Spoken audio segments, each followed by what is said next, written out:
You, John Fitzgerald Kennedy, do solemnly swear. I, John Fitzgerald Kennedy, do solemnly swear. That you will faithfully execute the office of President of the United States. That I will faithfully execute the office of President of the United States. And will, to the best of your ability. And will, to the best of my ability. Preserve, protect, and defend the Constitution of the United States. Preserve, protect, and defend the Constitution of the United States. So help you God. So help me God.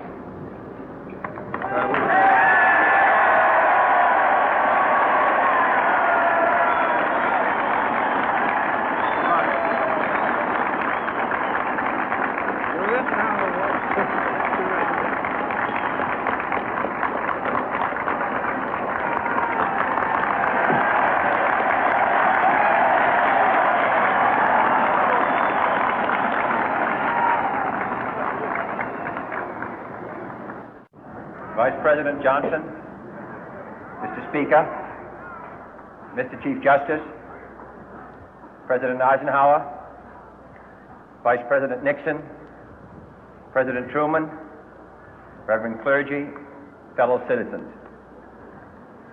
We observe today not a victory of party, but a celebration of freedom, symbolizing an end as well as a beginning, signifying renewal as well as change.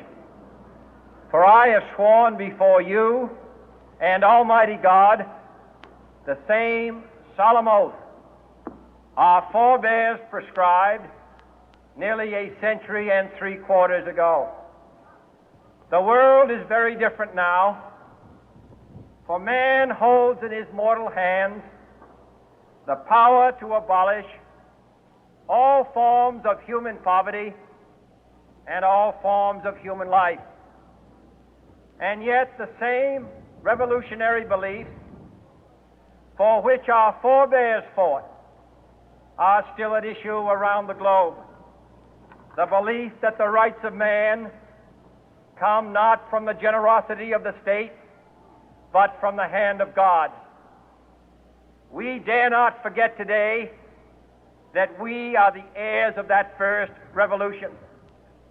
Let the word go forth from this time and place to friend and foe alike that the torch has been passed to a new generation of Americans born in this century, tempered by war, disciplined by a hard and bitter peace, proud of our ancient heritage, and unwilling to witness or permit the slow undoing of those human rights to which this nation has always been committed and to which we are committed today at home and around the world.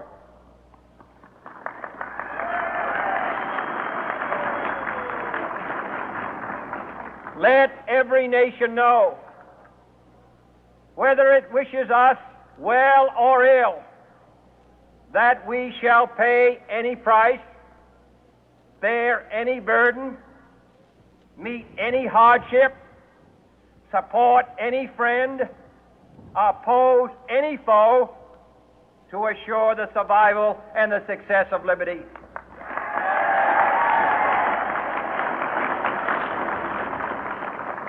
This much we pledge and more. To those old allies whose cultural and spiritual origins we share, we pledge the loyalty of faithful friends. United, there is little we cannot do in a host of cooperative ventures. Divided, there is little we can do, for we dare not meet a powerful challenge at odds and split asunder.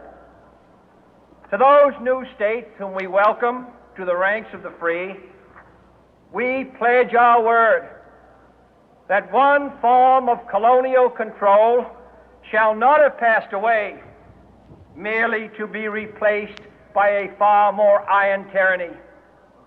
We shall not always expect to find them supporting our view, but we shall always hope to find them strongly supporting their own freedom, and to remember that in the past, those who foolishly sought power by riding the back of the tiger ended up inside.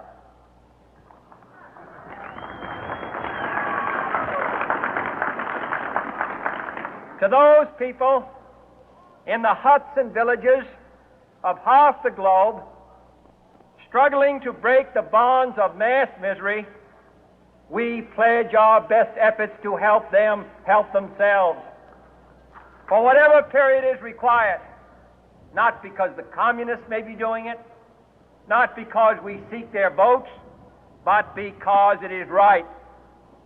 If a free society cannot help the many who are poor, it cannot save the few who are rich.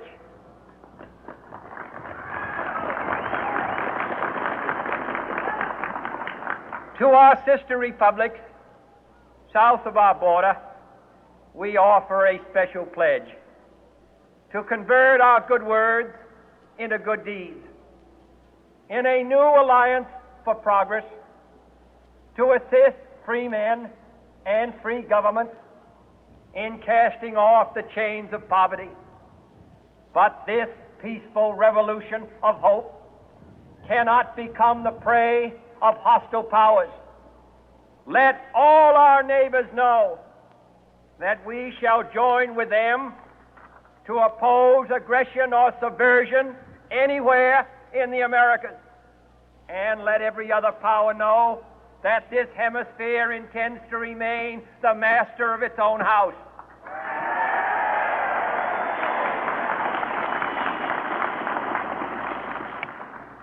To that World Assembly of Sovereign States, the United Nations, our last best hope, in an age where the instruments of war have far outpaced the instruments of peace, we renew our pledge of support to prevent it from becoming merely a forum for invective, to strengthen its shield of the new and the weak, and to enlarge the area in which its writ may run. Finally, to those nations who would make themselves our adversary, we offer not a pledge, but a request that both sides begin anew the quest for peace. Before the dark powers of destruction, unleashed by science, engulf all humanity in planned or accidental self-destruction, we dare not tempt them with weakness, for only when our arms are sufficient beyond doubt can we be certain beyond doubt that they will never be employed. But neither can two great and powerful groups of nations take comfort from our present course, both sides overburdened by the cost of modern weapons, both rightly alarmed by the steady spread of the deadly atom, yet both racing to alter that uncertain balance of terror that stays the hand of mankind's final war. So let us begin anew, remembering on both sides that civility is not a sign of weakness, and sincerity is always subject to proof. Let us never negotiate out of fear, but let us never fear to negotiate.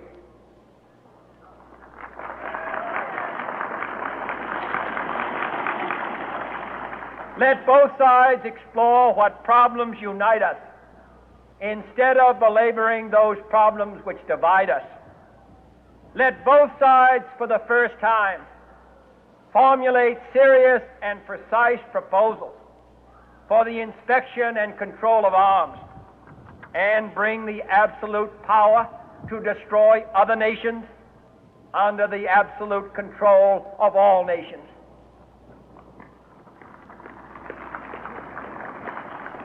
Let both sides seek to invoke the wonders of science instead of its terrors. Together, let us explore the stars, conquer the deserts, eradicate disease, tap the ocean depths, and encourage the arts and commerce.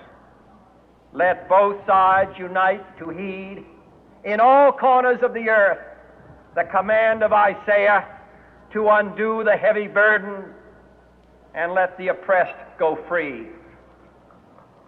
And if a beachhead of cooperation may push back the jungle of suspicion, let both sides join in creating a new endeavor, not a new balance of power, but a new world of law, where the strong are just and the weak secure and the peace preserved. All this will not be finished in the first 100 days, nor will it be finished in the first 1,000 days, nor in the life of this administration, nor even perhaps in our lifetime on this planet. But let us begin.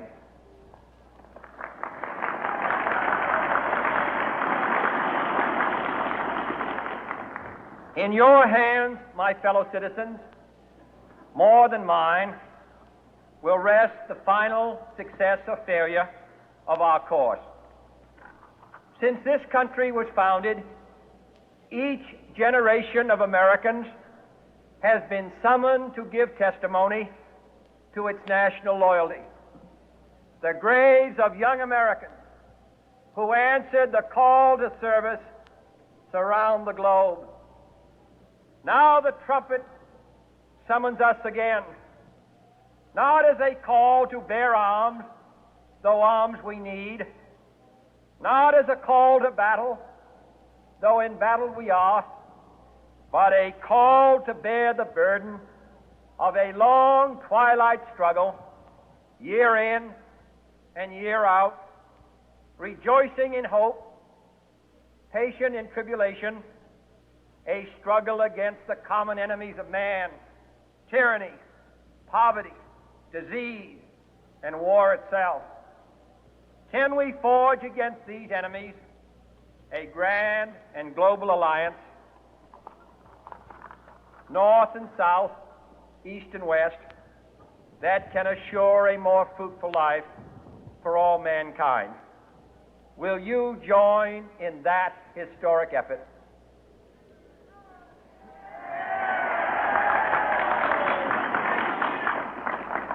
In the long history of the world, only a few generations have been granted the role of defending freedom in its hour of maximum danger. I do not shrink from this responsibility. I welcome it.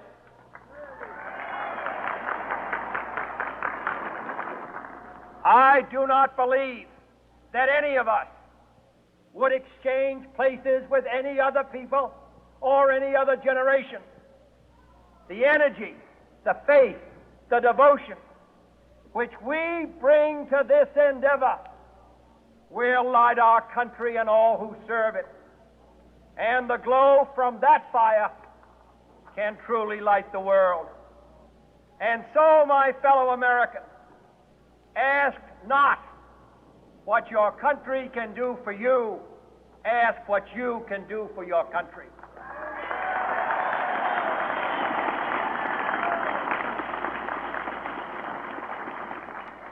My fellow citizens of the world, ask not what America will do for you, but what together we can do for the freedom of man.